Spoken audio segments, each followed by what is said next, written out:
Alam mo, so buting diyan ka na maghanap. Dito na ako. Bakit di tayo magkasama? Mas mabilis natin mahanap si Sampaga kapag magkahiwalay tayo maghanap. Kaya sige na, Elizabeth. Hindi ba mas may thrill kapag sabay nating huhulihin si Sampaga? Elizabeth, baka gusto mong pagalitan ka ng tatay mo. Kaya sige na, ako talaga. Okay, fine.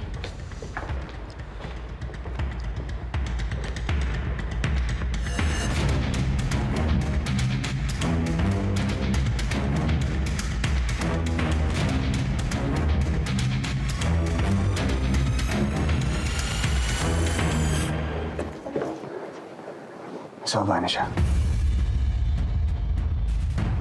Sumunod kayo sa akin. Pido, Ongan. Kunin yung kotse.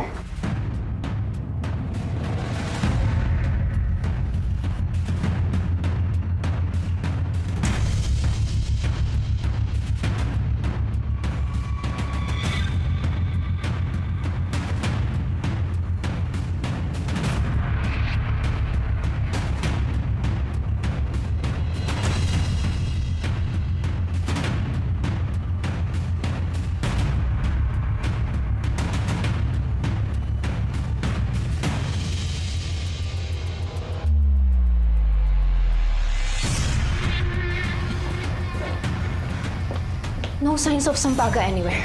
Dun sa taas. Wala din.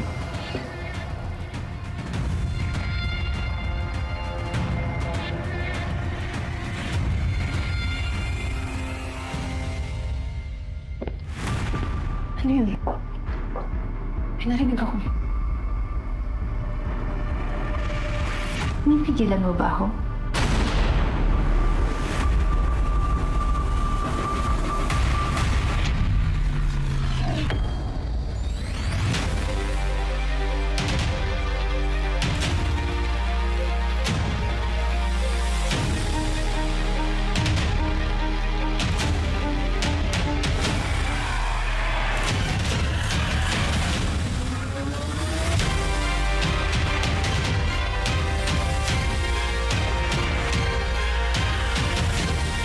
Di ba sinabihan ko na kayo, hindi natin kailangan magpatumpik-tumpik.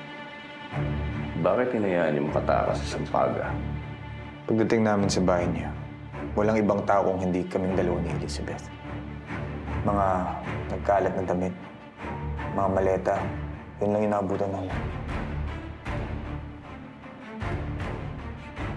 Maleta.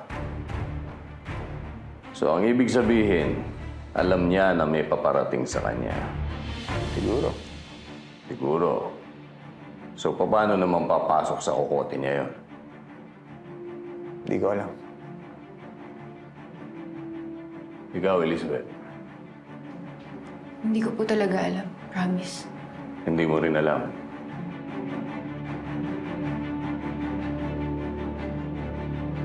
Ako alam ko.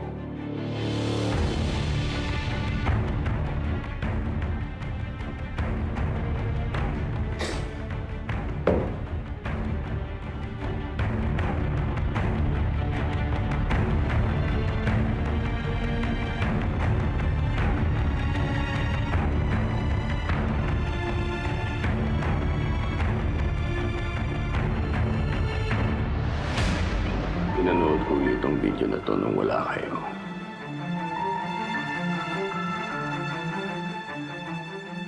At nadiskubre ko, isang taong hindi nag-iingat.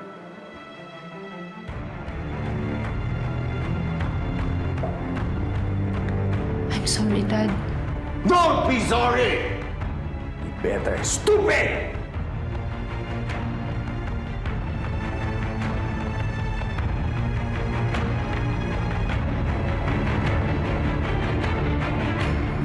Hindi biro-biro to, ha?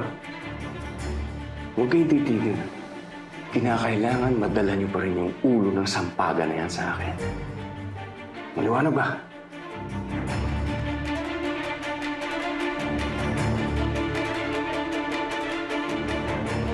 Ikaw, Brando. Anong gusto mo dyan?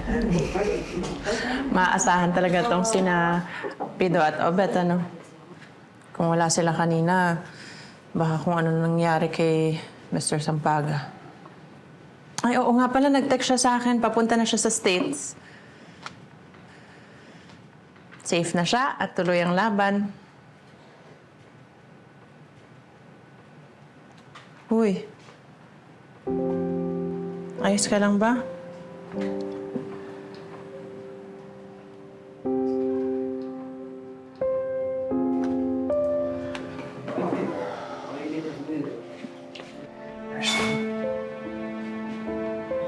May kailangan nung uminin sa'yo.